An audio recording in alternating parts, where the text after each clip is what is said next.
Maaari na muling makaboto at maaari na ring humawak ng pwesto sa gobyerno o tumakbo bilang opisyal ng pamahalaan ang dating nabilanggong aktor na si Robin Padilla. Bukod dito, maaari na rin siyang kumuha ng passport at magbiyahe palabas ng bansa. Ito ay matapos siyang gawaran kagabi ni Pangulong Rodrigo Duterte ng absolute at unconditional pardon na nangangahulugang maaari na niya muling tuparin ang kanyang civil at political rights. He has suffered enough. I think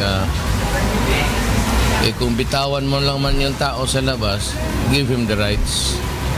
Kaboto, makatravel, whatever, to enjoy again, he can apply for a gun license because full political and civil rights.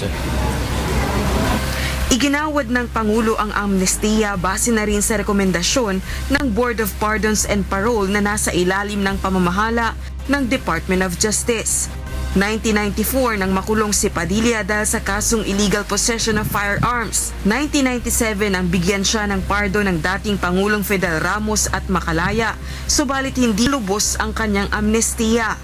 Bukod dito, pinag-iisipan na rin ni Pangulong Duterte ang pagkakaloob ng executive clemency sa iba pang bilanggo ng mga may sakit, matatanda at mga bumibilang nasa kulungan ng maraming taon. I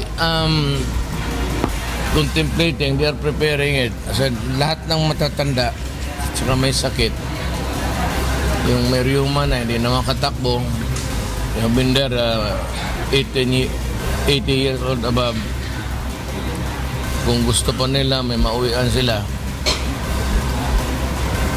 I will grant them pardon also so that they can return home. Yung nakatira dyan 40 years or more, they deserve to be out. Rosa Licoz, UNTV News and Rescue, Malacanang.